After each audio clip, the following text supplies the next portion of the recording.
Okay, snap, snap, snap. And we're back. Second week of summer, you guys. How's everyone doing? I swear that first week you're just like getting acclimated to the summer schedule, but I'm feeling pretty good here. Father's Day is this weekend, and I'm going to do a little episode in honor of my dad today and talk about one of my favorite events of the summer for my whole life, the AuSable River Canoe Marathon.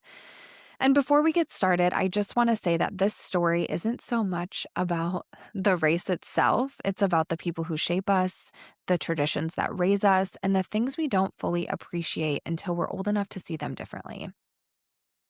And I also want to say if this weekend is difficult for you in any way or capacity, I just want you to know that I'm thinking of you and I'm really sorry.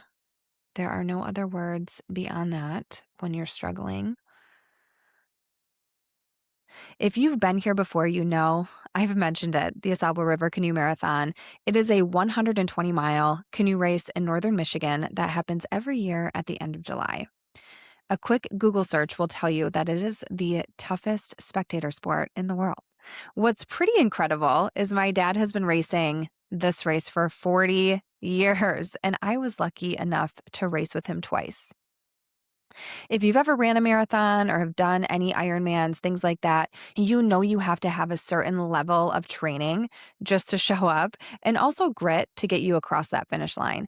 I have seen a few running marathons, and I think the Chicago Marathon was the coolest. And maybe one thing I can compare in terms of watching every spot. Along the way, there's people watching, music playing, cheering on. The fans really do keep you going. Except the biggest difference between running 26.2 miles and paddling for 120 is about 12 hours, give or take. We hear about people like David Goggins running 100 miles through the desert or Jesse Itzler pushing these insane endurance challenges. And every time I hear those stories, I wonder how they do in a canoe. Everyone knows someone who's run a marathon. Some of you probably know an Ironman, but if you've never watched 118 boats take off at 9 p.m. and paddle 120 miles throughout the night, you're missing one of the craziest endurance events out there. And I mean that, and I'm going to tell you, it is hard. Okay, my name's Maggie Fowle, you guys, and this is Navigating Between the Lines. And I'm really pumped to take you on this experience here with me today. Let me take you back to 1986. There is a picture somewhere. I don't know where it is, but I have seen it. And my mom is pregnant on the side of the river. My birthday is August 9th, so she was basically 39 weeks pregnant going along this race for my dad when they were still married. I'm telling you this because when I say I grew up around this race, I mean, I've really been around it my entire life. The paddling community is a community that when you're in it, you're in it, and it feels like the biggest thing ever. But if you aren't, it's likely you've never, ever heard of this race, which is insanity to me, but I get it. We watch shows like Alone, Survivor, Ninja Warriors, but somehow there is no nationwide coverage on the canoe marathon. And these athletes that race it, they are pretty incredible. So imagine it's the last week of July, northern Michigan, Saturday night in a small town called Grayling, Michigan. Last year was the 77th year of this canoe race, and there were 118 boats. So just to give you a little visual, if you know nothing about this, there are two people in the boat. You have a team. Imagine 118 teams. They are lined up in order of their sprint time that they did earlier that week. And there are 5 boats in a row. So however many lines there are, rows there are of those. And when the cannon goes off at 9 p.m., everybody races to the river for the start of the race. And yes, I said 9 p.m. This race goes all through the night with different pit stops along the way. A pit stop is a place where your feeding team drops you whatever food and drink that you're drinking throughout the night. It's not like a stop and hang where you're chit-chatting. It is literally you're paddling by and they just drop it into your lap and you keep going. And there's barely any fuss.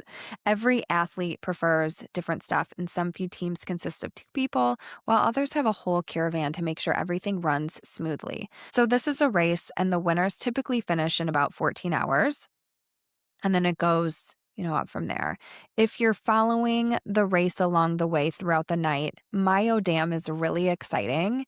That's like a 2 a.m., 3 a.m. spot where the paddlers get out of the boat for the first time and they have to portage and run down the dam back into the river.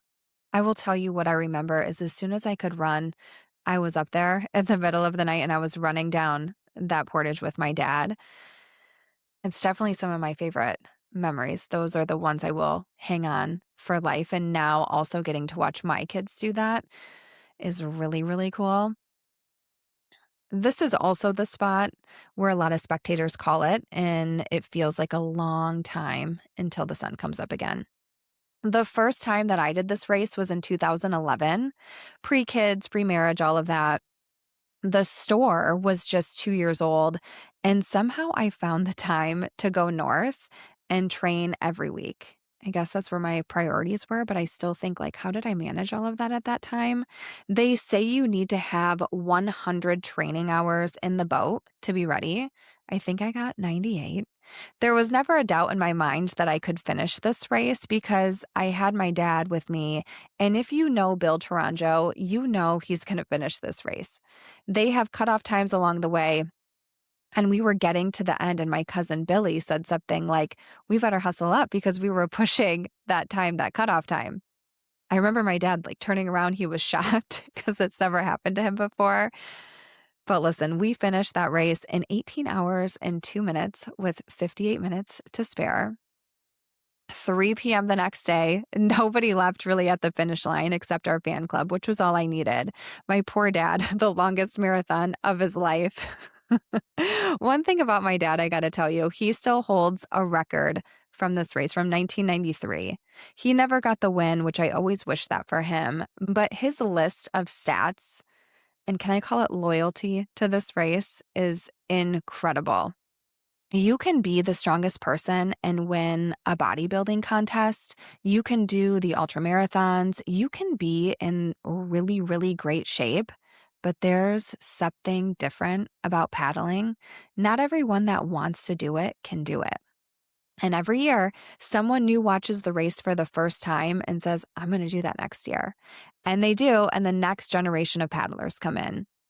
And now my dad is one of those legends that it's an honor to paddle with him. He's not the fastest guy anymore, but he's still tough as shit and fast. Okay. I think he was like 12th last year, which is insane. I'm going to look it up. Hang on. I'm going to look it up really quick. Yeah, he was 12th, 15 hours and 19 minutes. The winners last year came through in 14 hours and 17 minutes, if that gives you just a little bit of a visualization. I cannot say that word. Visualization. Whatever. You know what I'm talking about. There's a few paddlers along with my dad that they've done this race so many times. He knows that river like the back of his hand. So I'm going to take you to 2023. It was the summer after my mom had died, and I said, Dad, let's do this again. There's this fear in grief, but also the realization that these moments aren't guaranteed forever. You got to take the opportunity when you have them. Another thing about my dad is he is a handshake guy, and he told me he had already shook with someone about that race and commitment.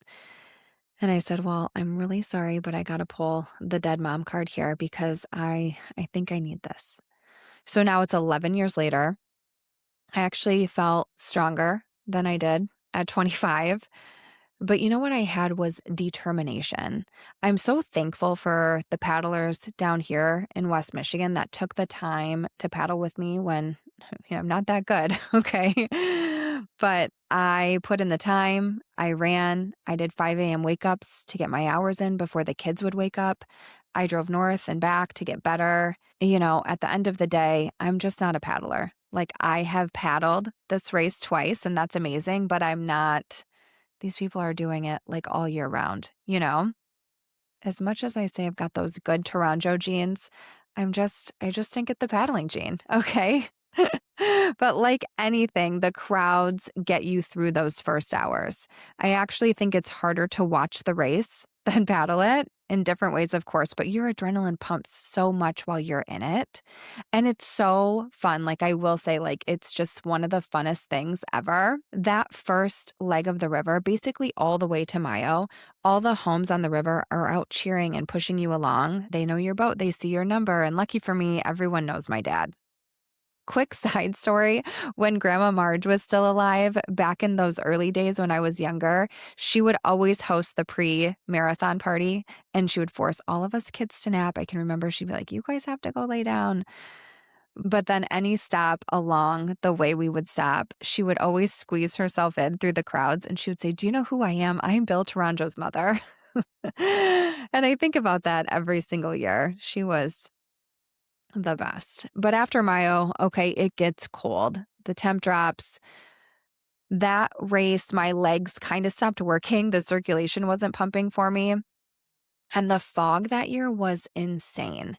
I remember we were around seasoned paddlers at that time. They would go on to pass us later, but for that little chunk of time, that couple hour stretch, it was one of the coolest experiences that I've ever had. I don't think I've ever said much of this out loud before, but like the moon shining so bright so you can see the glare from the moon. The fog was so thick. I mean, everybody talked about the fog, but it almost created this illusion of trees and fog and river, and you don't really know where one starts and the other finishes or where it keeps going. Some boats are saying some stuff and you can hear the chatter. My brain was full of a million thoughts. And then for a minute, it felt like the whole world got quiet. Here I am with my dad, looking up at the night sky, searching for any signs of my mom. I guess I don't know what everyone else thinks during that time, but I was really deep in my thoughts about all the people who have passed before me and the gift that I had to be out there competing. Competing is a loose term, but being out there with my dad in this race. And then the sun rises and the temp warms up and the crowds are awake again. And it's like, hell yeah, we made it. Let's get to the finish line. I already told you we were super slow, but at the end of the day, who cares? Not me.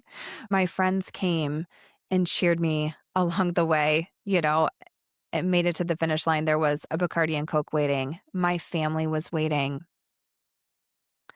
There were so many emotions at the end of that race because it was just one, my kids got to see me complete one of the hardest things I've ever done.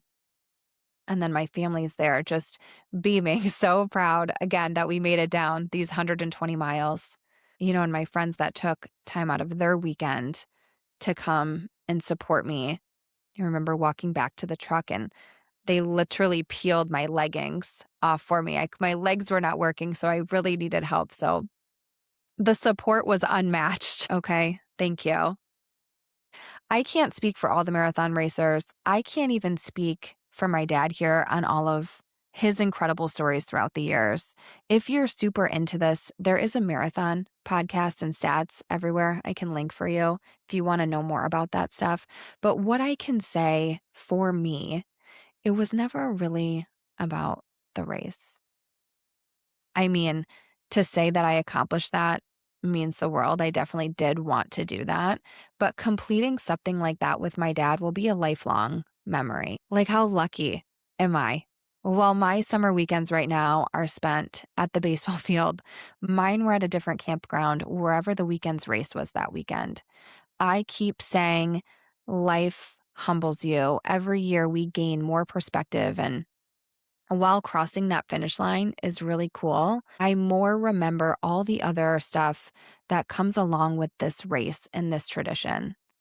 I feel just very fortunate, lucky that I grew up around something my dad loves and still loves so much. Lucky that I've been able to see him race this race for 40 years. This summer will mark 41, like 5 weeks from now, you guys. Lucky that I got to sit beside him and experience it for myself. To you, Dad, thank you for being a legend.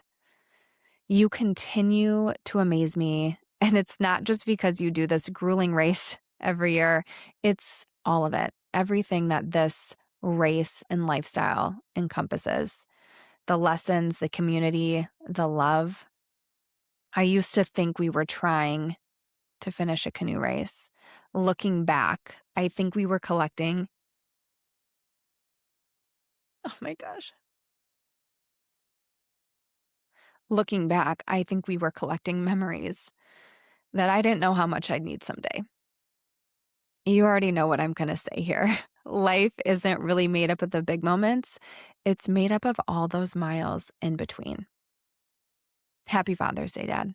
Thank you for every mile, and I love you so much.